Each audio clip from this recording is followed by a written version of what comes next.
Je m'appelle Laurence Fontaine, je vis à Marseille depuis une quinzaine d'années avec ma petite famille, après avoir sillonné l'Europe dans diverses organisations et entreprises. Voilà, j'aime cette ville pour sa diversité et son climat, bien évidemment. Je préside Actavista depuis 1 an et demi, avec beaucoup de plaisir et de fierté. Alors on a une phrase fétiche chez Actavista, c'est révéler les hommes en réveillant les pierres. Et je pense que ça résume très bien ce qu'on fait. Avec un support patrimoine historique, on forme des gens et on les aide à être mieux insérés dans la société, à être qualifiés pour des métiers. Toute l'équipe Actavista a des convictions très très fortes qu'on essaie de transmettre. La première, c'est qu'apporter le plus beau, c'est-à-dire ces sites que nous restaurons aux gens qui sont plus éloignés de l'emploi, ça leur apporte fierté et confiance. Deuxième conviction, nous avons vraiment la certitude que la transmission par le geste de ces compétences est ce qui fonctionne le mieux, surtout auprès de gens qui ont décroché depuis longtemps et des études et du monde de l'emploi. Donc vraiment, cette transmission par le meilleur des formateurs et un accompagnement aussi global à l'insertion permet de faire qu'on a cette réussite. Et puis enfin, on considère que le patrimoine, c'est non seulement un objet d'inclusion et d'insertion, mais un objet de partage.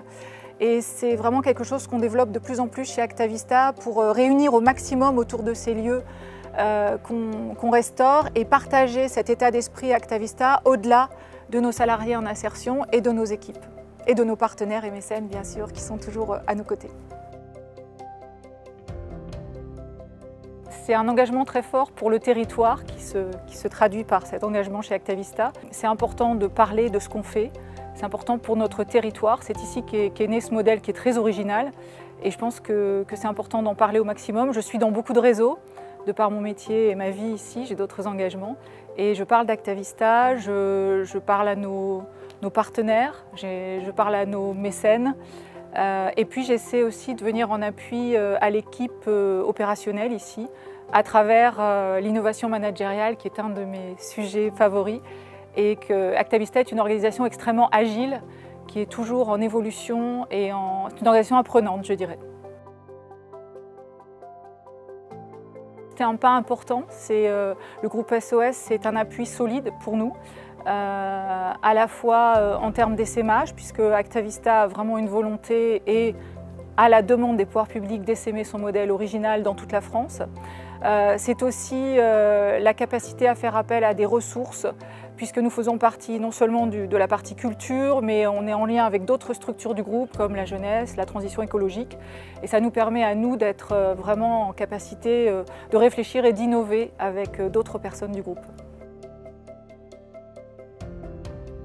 Alors nous sommes pionniers French Impact et c'est vrai que nos ambitions c'est d'essaimer au maximum ce modèle qui rencontre son succès. 500 personnes par an bénéficient de notre modèle et retrouvent le chemin vers l'emploi. Donc pour nous c'est essaimer au maximum ce modèle dans d'autres régions françaises. Nous avons commencé à le faire, nous sommes en Rhône-Alpes, nous sommes en région parisienne, nous sommes en radar sur l'Aquitaine. Donc voilà, c'est ça, c'est développer notre pédagogie. Puisque vous le voyez, les vieilles pierres, donc nous avons les savoirs anciens, mais nous sommes aussi en capacité de concevoir des formations et de former des gens à des savoirs extrêmement innovants. Et puis, c'est aussi animer ce patrimoine, puisque nous avons la chance d'être sur des lieux extrêmement emblématiques. Lors des Journées du patrimoine, nous les ouvrons déjà et nous avons rien qu'à Marseille 5000 personnes. Donc on a envie de poursuivre ça à travers d'autres opérations, notamment avec le groupe SOS, et de poursuivre cette animation du patrimoine à travers notre prisme qui est l'insertion et les hommes au service de ce patrimoine.